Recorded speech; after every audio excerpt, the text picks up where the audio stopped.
말씀 창세기 39장 1절에서 6절까지 말씀입니다. 창세기 39장 1절에서 6절.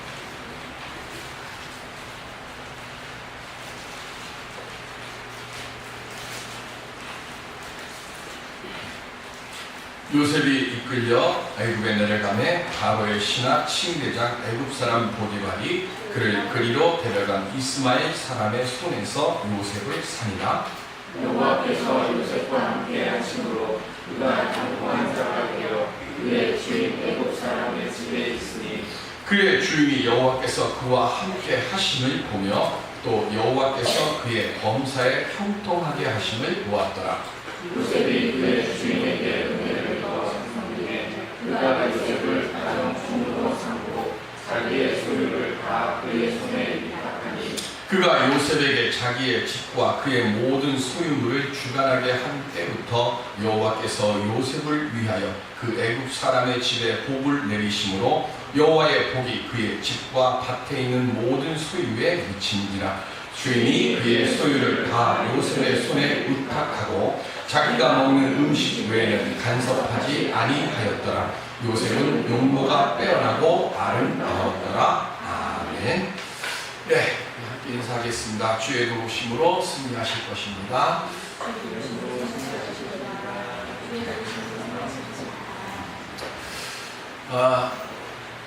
인사청문회 얘기가 나오다 보면 생각하지도 않았던 일들로 인해서 불명예를 얻는 이야기들이 막 더해집니다.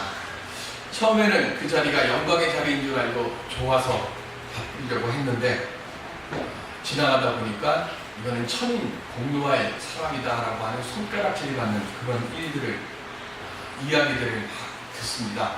그래서 청문회도 하기 전에 그만두라고 하니까 본인은 억울하기도 하고 그리고 원망도 있고 그래서 사람들에게 자기의 그 이야기를 나 원래 이런 사람 아닙니다라고 막 이야기를 합니다.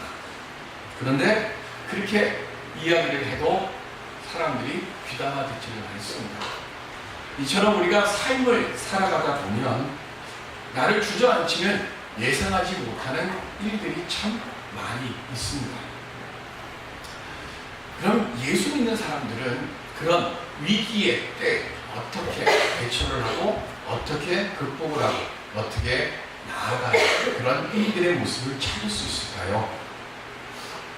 중국 조나라에 마차를 잘 모는 사람이 있었습니다. 그래서 그 소문이 임금님의 귀에까지 들려서 이제 임금님이 그 마부에게 가서 내가 마차를 모는 법을 가르쳐 달라고 이야기를 합니다.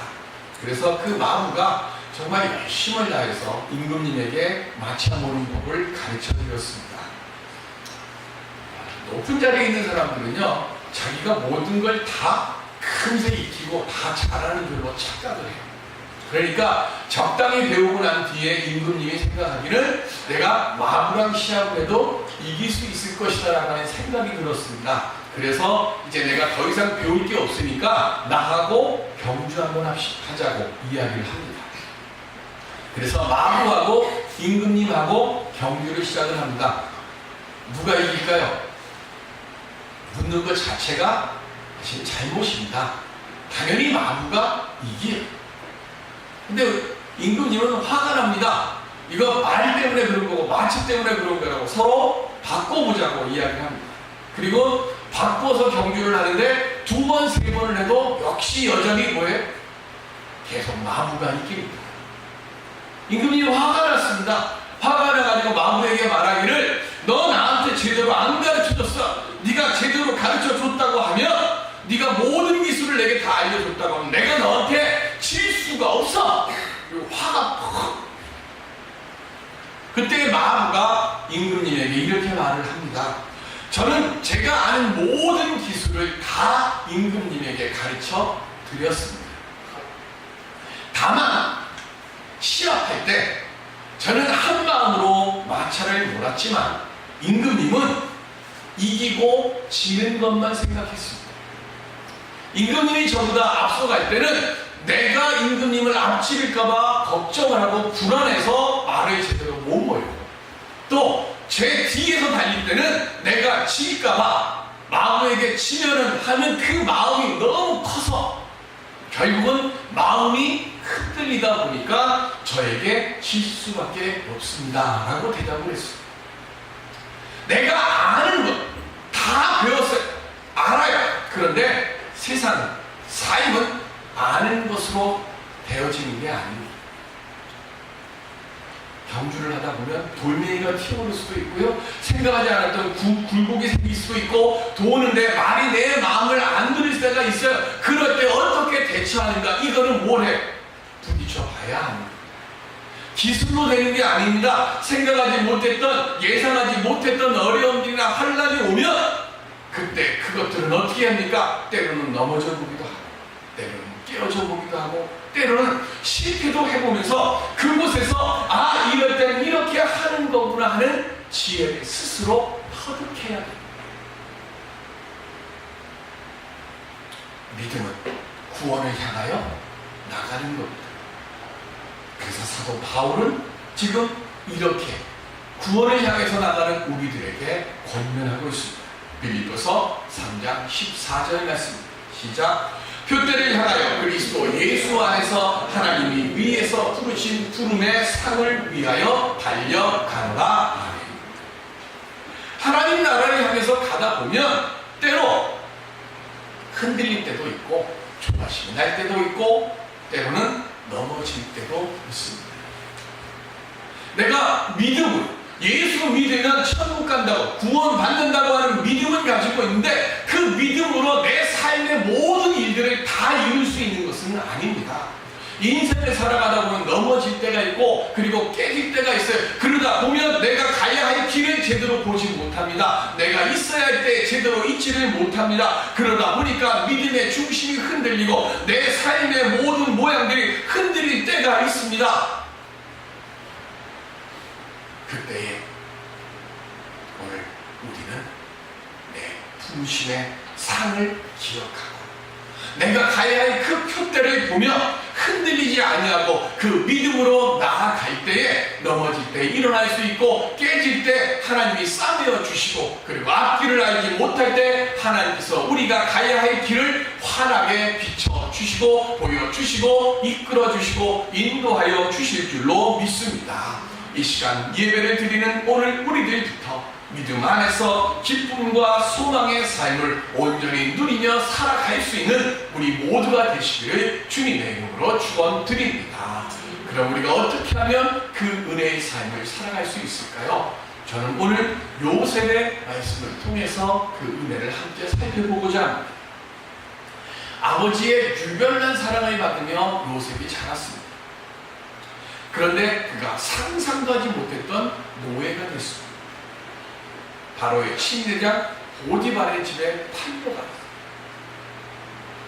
부잣집에서 사랑받던 아들이 한순간에 노예가 되는데 그게 자기가 믿고 따르던 형들에 의해서 노예로 팔려갔다고 생각해 보십시오.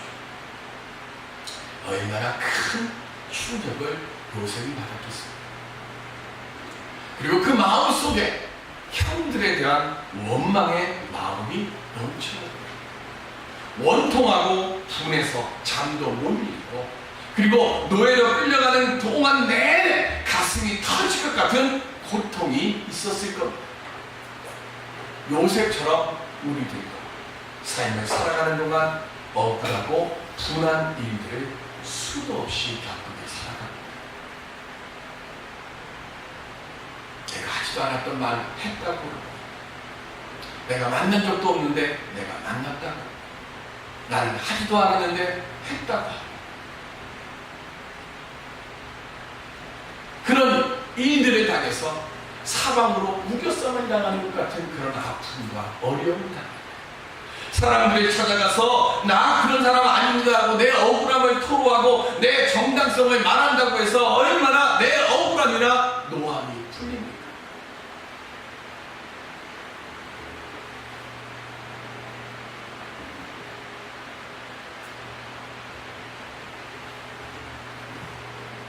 가슴을 치고 아니라고 얼굴이 벌개져가지고 열변을 토하고 아무리 이야기를 해도 그 사람의 이야기를 들어주지 않습니다. 왜요? 우리의 마음속에는 한 번 닫혀져 버리면 그것이 열기가 참 어렵습니다. 직장에서 동료들한테 이런 억울한 문명을 쓰고 상사들한테 억울한 일 당해가지고 그 가슴이 터질 것 같은데 어디에서 풀지도 못해요. 하나님을 믿는 우리들이 이런 억울한 일, 이런 원통한 일을 당할 때 어떻게 해야 하고 어떻게 살아야 하겠습니까? 요셉은 억울함과 한을 가지고는 있었습니다. 그런데 거기에 얽매이지는 않았습니다. 억울함 풀겠다고 내 소중한 현재와 미래의 시간을 과거에 희생한다고 하면 내 미래는 과거로 인해서 낭비되는 그런 인생이 되고 마는 것 아닙니다. 가장 어리석은 게 뭐예요? 복수하겠다고 평생 사는 사람. 그 사람 복수 끝내고 나면 그 다음 뭐 할까요? 복수하기 위해서 그 많은 시간을 투자를 했어요. 그런데 복수를 하고 난 뒤에, 복수를 이루고 난 뒤에 내가 가야 할 방향을 잃어버립니다. 하나님 믿는 우리들, 우리가 알아야 할 것. 요셉은 억울함을 가슴에 품고도 자유했어요. 노예는요, 아무리 애를 써도 노예의 자리에서 못 벗어납니다. 지금 노예로 팔려온 요셉이 장가를 가면 누구에게 장가 갈까요? 노예에게 장가 갑니다. 그러면 거기서 낳은 애들은 뭐가 됩니까? 노예가 됩니다. 이제는 내가 아무리 발버둥을 쳐도 이 자리에서 벗어날 방법이 없어요. 내 인생 이제는 뭐로 끝나요? 노예로 끝나는 겁니다. 나는 노예가 아닙니다. 나는 노예로 있을 사람이 아닙니다. 아무리 이야기해봐야 아무도 그의 말에 귀를 기울여 듣지를 않습니다. 이쯤 되면 절망해야 할 겁니다. 아마 요셉도 그가 지금 노예로 팔려온 그곳에 자기처럼 정말 생각하지도 않았던 노예로 살 거라고 생각도 못했던 그런 평탄한 삶에 평탄한 가정에서 있다가 어느 날 갑자기 눈 떠보니까 노예로 끌려오는 그런 사람들도 있었을 거예요. 그런데 그들 중에 보면 대부분의 사람들이 뭐합니까? 내가 왜 노예가 돼야 되느냐고 하면서 이 사람 들이받고 저 사람 들이받고 나 이런 일 할 사람 아니라고 하면서 그거 막 팽개치고 그 현실을 인정하지 못해요. 그러다가 어떻게 됩니까? 얻어맞기밖에 더 하겠습니다. 그렇다고 해서 내가 지금 노예에 있는 이곳에서 열심을 다하고 최선을 다한다고 내 삶이 바뀔 소망은 없는데, 그런데 요셉은 그곳에서 그냥 비록 노예 생활이지만 있는 그대로의 현실을 받아들입니다.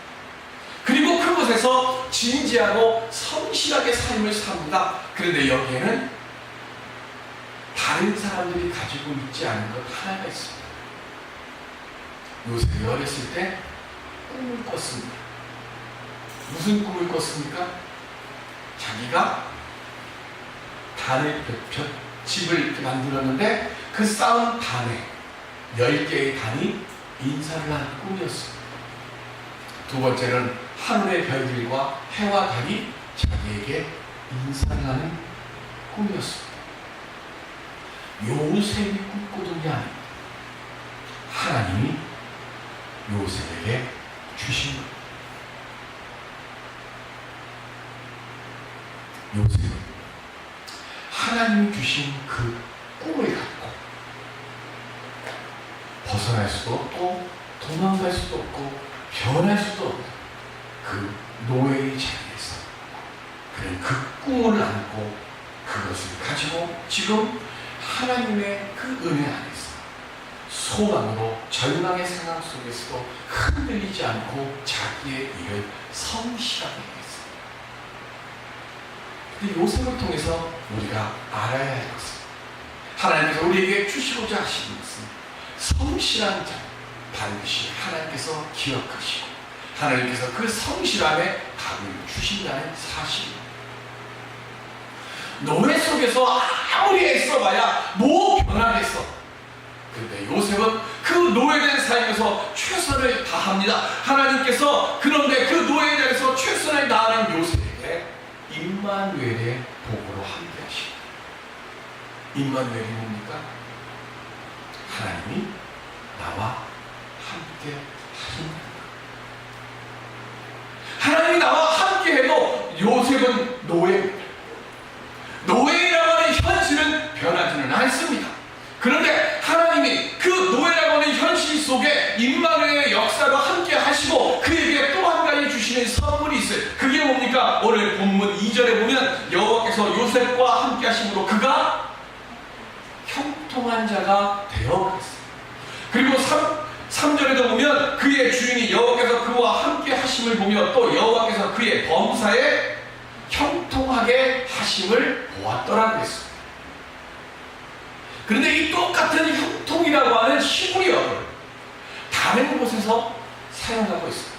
그 다른 곳에서 사용하고 있는 곳이 어디냐면 사무엘상 16장 13절 함께 보실까요? 시작. 사무엘이 기름 뿔병을 가져다가 그의 형제 중에서 그에게 부었더니 이 날 이후로 다윗이 여호와의 영에게 크게 감동되더라. 사무엘이 떠나서 라마로 가니라. 아멘. 지금 형통이라고 하는 단어가 사무엘상 16장 13절에는 뭐로 쓰여져 있는가 하면 크게 감동되더라 할 때에 쓰였습니다.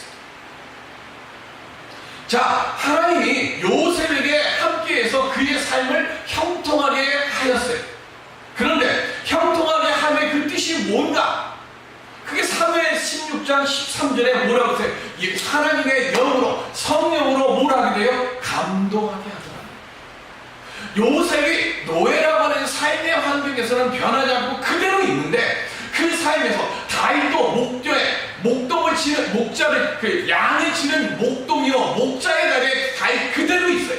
그런데 하나님이 그에게 다른 형제들과 구분하게 하신 것이 왜? 하나님의 영으로 감동하게 하더라. 요셉도 다른 사람들과 똑같이 노예로 있어요. 그런데 그 사람과 요셉이 분별되는 게 뭐예요? 하나님의 영으로 감동됨을 받게 했다는 거예요. 그래서 하나님의 영으로 감동함을 통해서 성령이 내 삶의 자리에, 노예의 자리에, 내 일하는 일터에, 내 슬픔과 눈물과 근심과 환난과 절망과 낙심의 자리에 하나님께서 성령으로 나와 함께 하시고, 그래서 그곳에서 주님이 나와 함께 하심의 힘을 통해 그 일들을 단단하게 헤쳐가고 부딪혀갈 수 있는 힘을 내게 주시더라는 거예요. 아무리 삶이 어렵고 힘들고 하나님이 함께 하셔서 지켜주시고 그리고 이끌어주시는 복, 이게 성경이 말하는 형통의 축복입니다. 이 형통의 축복을 요셉이 알고 난 뒤에 행한 일이 뭡니까? 그게 섬기입니다. 요셉은 집에서 진짜로 손가락 끝에 물방울을 하나 안 묻혔어요. 살았어요. 요셉이 무슨 옷을 입었다고 그랬어요? 손이 덮여지는 옷을 입었어요. 그러면 손이 덮여지는 옷으로 자기가 세수할 수 있겠습니까? 아마 아버지가 씻겨주고 별 아주 다 했을 거예요. 한 번도 어려운 일 해본 적도 없다. 그리고 남에게 무엇을 드리는 것을 생각도 못하고 살았던 것이 요셉입니다. 그런데 그가 노예로 와서 형통의 은혜를 얻고 그가 행한 첫 번째 일이 섬기고, 주인이 밥을 먹는데 옆에 서서 기다리고 내 무릎을 꿇고 주인의 발을 씻어드리고,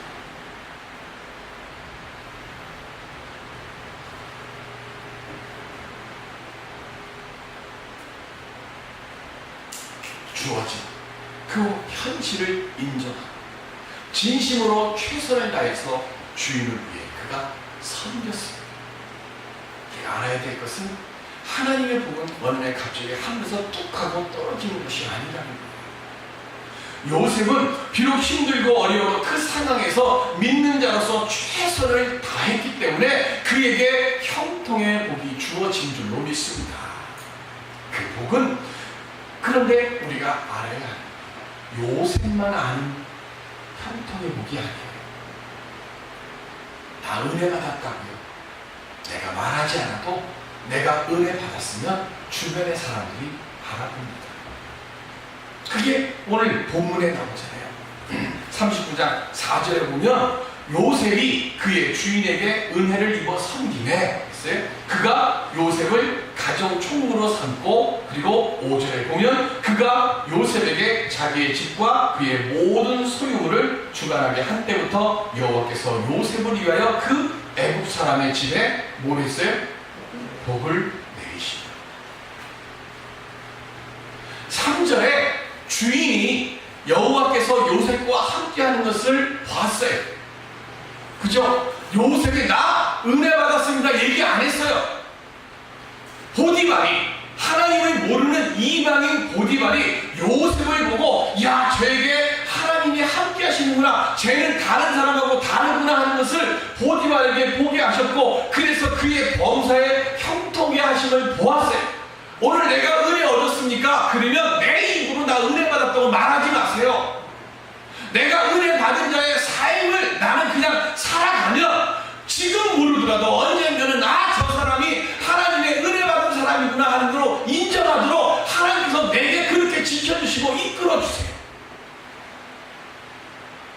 그리고 그걸 통해 뭐합니까? 나와 함께하는 다른 사람이 나 때문에, 그죠? 요셉을 위해 요셉과 함께했던 보디발이 복을 받는 것처럼 오늘 나 때문에 나와 함께하는 이들이 복을 받게 되어지는 줄로 믿습니다. 요셉이 어떻게 복을 줬어요? 요셉이 노예로 있을 때는 그가 섬기던 주인 보디발의 집에 복이 임했어요. 그러다가 누명 쓰고 감옥에 갔습니다. 감옥에 가서는 어떤 일이 일어납니까? 그를 관리하던 간수장에게 평안함을 줬어요.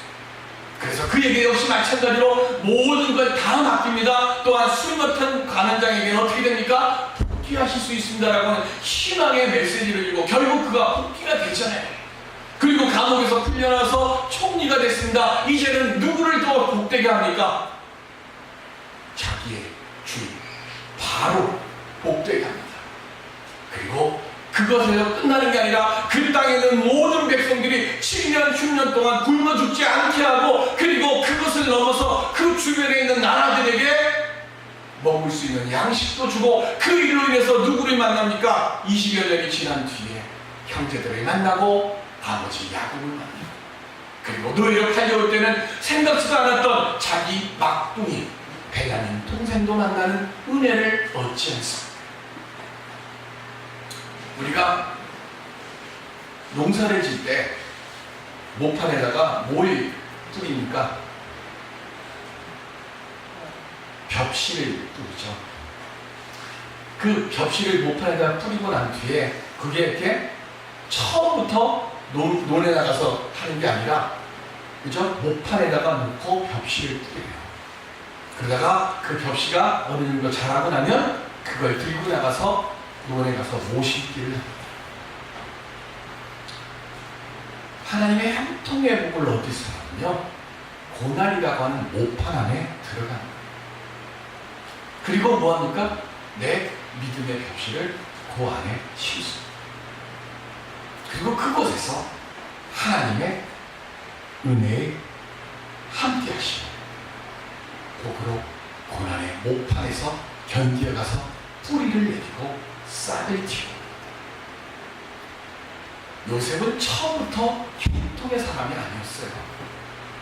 자기밖에 몰랐던 사람이었습니다. 그런데 하나님께서 요셉을 고난이라고 하는 모판에 벽실어 놓고 그를 심었더니 그때부터 어떻게 됩니까? 요셉과 함께하고 있던 모든 사람들이 요셉으로 인해서 평안을 얻고 복을 얻고 기쁨을 얻고 감사를 얻고 위로를 얻었어요. 오늘 예배를 드리러 온 우리 모두 다 내 가정에, 내 일터에, 그리고 죄 몸된 교회의 요셉과 같은 평안에, 그리고 은혜와 형통의 벽시가 되어지는 우리 모두가 되시기를 주님 주님의 이름으로 축원드립니다. 현실을 원망하지 않고 아무리 안 좋은 상황이 있더라도 하나님만을 바르게 바라보면 그에게는 요셉과 함께 계셨던 하나님의 돌보심의 은혜가 우리 모두에게 함께 임하여질 줄로 믿습니다. 요셉은 고난을 당하면서 하나님의 사랑으로 다듬어졌어요. 성경에 이 요셉 같은 사람이 또 한 분 있습니다.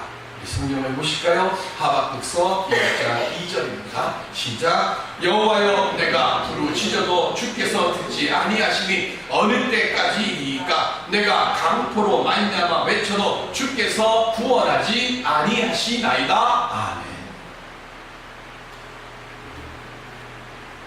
처음 믿고 나면 하나님한테 와가지고 하나님 이거 주세요, 저거 주세요 달라고 합니다.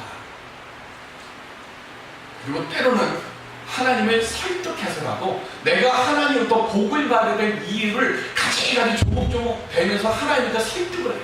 그래서 내가 복 받아야 된다고. 하박국도 마찬가지였어요. 하박국 선지자도 처음에 뭐라 그래요? 하나님 내가 지금 부르짖는데 뭐라 그래요? 왜 안 들어주십니까? 하나님 내가 지금 고난과 노력과 괴로움과 아픔 속에서 내가 지금 이렇게 하나님께 부르짖고 있는데 왜 하나님 나 안 건져주십니까? 지금 하박국이요 하나님하고 지금 뭐해요? 하나님을 지금 설득합니다. 애들도 똑같아요.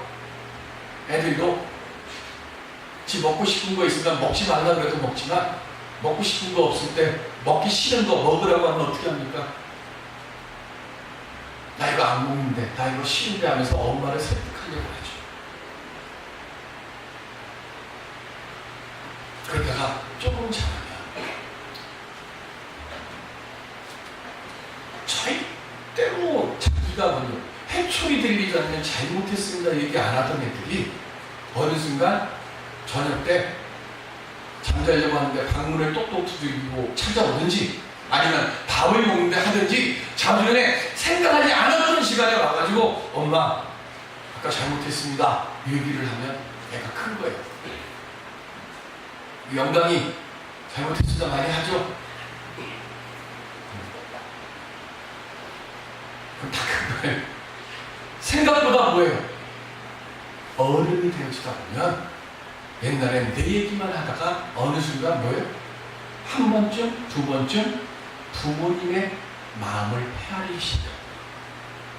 근데 이만큼 되려고 하면 뭐예요? 수없이 얻어터지고 수없이 깨져버리고 그리고 야, 인생이라는 것이 이게 녹록한 게 아니구나 하는 걸 알기 시작합니다. 그러면서 뭐예요? 남의 마음을 헤아릴 줄 아는 마음들이 속에서 들어오기 시작합니다. 믿음도 마찬가지입니다. 깨어져 보고 넘어져 보고 부르짖어도 보고 울어도 보고 막 그렇게 하다가 에어컨 좀 켜주세요. 너무 더워. 막 그렇게 하다가 어느 순간 이게 아니구나 하는 걸 깨달아요. 성경을 보실까요? 그래서 하박국이 이렇게 고백합니다. 3장 18절 시작. 나는 여호와로 말미암아 즐거워하며 나의 구원의 하나님으로 말미암아 기뻐하리로다. 아멘. 무화과 나무에 열매가 없고 외양간에 우리의 송아지가 없고 양이 없어도 뭐예요? 내가 바랬던 것, 내가 원했던 것, 이거 없으면 나는 안 된다고 생각했던 그런 것들, 나는 지금까지 그것만 생각하고 살아왔어요. 그런데 넘어져 보고 깨어져 보고 하나님을 가까이 하면 할수록 깨어지 않은 것, 뭡니까? 내가 원하는 것이 먼저가 아니라 하나님을 가까이 하는 것이 먼저라는 걸 알았어요. 내가 아무리 많이 얻어도 하나님과 함께 하지 못하면 그것들이 아무 의미가 없다는 것을 압니다. 어떤 분이 기도원에 올라가서 목사님이 책을 좀 써가지고 내려오려고 기도원에 올라갔습니다. 그런데 여러 명이 같이 있는 방에서 이렇게 머물렀는데 하루는 한 70이 훨씬 넘은 한 분이 와가지고 성경을 가지고 와서 이게 무슨 뜻입니까? 하고 묻더래요. 그래서 이 목사님이 그분에게 이건 이런 뜻입니다라고 설명을 하려고 이렇게 하니까 옆에 좀 나이가 지긋이 돼 보이는 그리고 인상이 좀 험악하게 생긴 곱사 분이 막 옆에서 빈정거리면서 뭐라고 막 숨짓을 하더라는 거예요. 그래서 이분이 생각할 때 속으로 생각할 때 뭐 저런 사람이 다 있나 그 생각을 했습니다. 근데 그 다음날 아침에 이제 이분이 기도원에서 집으로 돌아오려고 교회를 돌아오려고 이제 집회 시간에 마지막으로 산길을 이렇게 산책을 하고 내려오려고 하는데 그 곱사인 분이 이 목사님을 찾아오고 어저께는 인상을 잔뜩 쓰고 험악한 얼굴로 하고 있던 분이 오늘은 환하게 밝은 얼굴로 이 목사님에게 찾아오는 거예요. 근데 이 목사님이 묻습니다. 아니 지금 기도원에서 예배 드리는 시간인데 왜 예배를 안 들어가고 여기 오셨습니까? 그랬더니 이분이 하는 말이 자기는 하나님을 믿고 예수 믿고 다 하는데 예배를 안 들어갑니다. 그래서 이 목사님이 아니 왜 하나님 믿고 예수 믿는데 왜 예배를 안 들어갑니까? 그랬더니 이분이 하는 얘기가 자기가 목사로서 세상 살면서 맨날 손가락질 당하고 천대받았었는데 그래서 내가 이렇게 살면 안 되겠다 해서 기술을 하나 배웠습니다. 그 기술이 뭐냐면 목공 기술이에요. 그런데 이 목수하고 다르죠. 목공이 나무 다듬어서 공이 이렇게 만들고 그런데 이 목공이 최고로 돈을 많이 받는 곳이 어딘지 아십니까? 다른 데서 목공으로 해서 뭘 물건을 만들고 이렇게 하면 한 70만 원을 준다고 하면 절에 가서 이 불상을 만들면 한 150만 원 줍니다. 목공 중에서 돈을 제일 많이 버는 목공이 불상 만드는 목공이라는 거예요. 근데 이 사람이 돈을 얼마나 많이 벌었는가 하면 그 당시에 대기업 부장이 한 80만 원 받았는데 자기는 120만 원, 150만 원 받았어요. 그러니까 돈을 얼마나 많이 벌었겠습니까? 그런데 돈이 들어오면 다 어디 가서 쓸까 하면 자기를 막 이렇게 왕처럼 떠받들어 주는 곳이 한 곳이 있더래요. 어디에? 돈만 가지고 가면 간쓰게 다 내주고 임금님처럼 떠받들어 주고 아가씨들이 그냥 막 오빠 뭐 하면서 돈 보고 그냥 해주래. 그래서 돈을 벌면 다 술로 다. 그런데 어느 순간 내가 이렇게 살면 안 되겠다는 생각이 들더라는 거예요. 그래서 생각이 난 게 뭐냐면 어렸을 때 자기가 시골에서 자랐는데 시골에 교회를 다녔는데 그때 그 교회 다녔던 그 기억이 난 거예요. 그래서 교회를 갔대요. 근데 교회 가서 하나님의 교회 가갖고 예배를 드리는데 예배를 드렸다가 한 2주 드리다가 이거 아닌데 그러고 이제는 예수님의 교회로 가는 거예요. 예수님의 교회를 가도 역시 마찬가지들이에요. 그래서 성령님의 교회를 또 갔어요. 그런데 거기도 마찬가지들이라는 거예요. 가는 데마다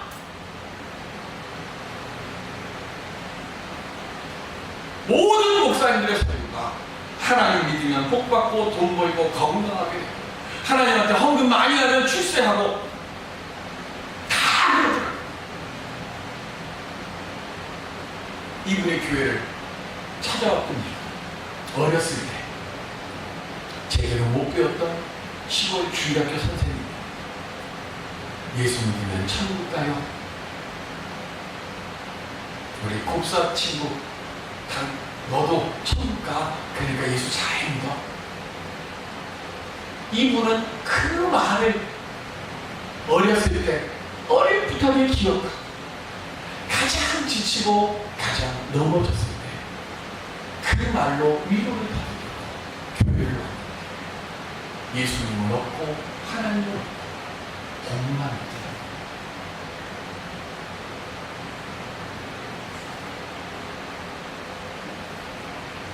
이분은 돈 벌려면 지금이라도 절에 들어가갖고 불상 만들면 얼마든지 돈 번다는 거예요. 자기가 원하는 건 세상의 복이 아니라 내게. 여러분들 교회 왜 오셨습니까? 예수 믿고 천국 가기 위해서, 구원받기 위해서 교회 오시기 바랍니다. 우리 믿음의 기초부터 다시 시작합니다. 복을 달라고 하면 우리는 하나님의 100분의 1, 100만분의 1, 억분의 1밖에 우리는 하나님께 구하는 것이 아닙니다. 하나님을 알게 하여 주옵소서. 하나님을 가까이 하게 하여 주옵소서.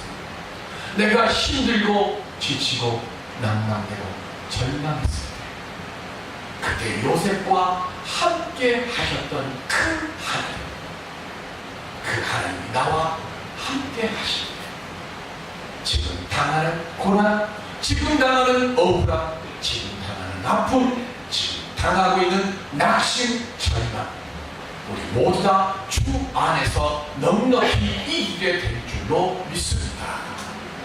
주일날 한번 예배드리고 나 하나님 앞에 내 할 일 다 했다 하지 마십시오. 부끄러운 겁니다. 일주일에 한 번, 아니 한 달에 한 번이라 새벽 제단이든 수요 예배든 금요 기도회든 함께 하십시오. 주님과 가까이 해요. 주님이 주실 은혜의 힘이 내게 능력으로 임하게 되어지고 그 은혜로 우리의 삶의 형통의 복이 더하여 지는 역사를 우리에게 베풀어 주실 줄로 믿습니다. 주 앞에서 더 가까이 가십시오.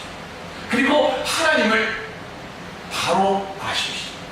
그때 하나님께서 반드시 내 삶의 상황을 이겨갈 지혜, 능력, 평안을 우리에게 허락하여 주실 줄로 믿습니다.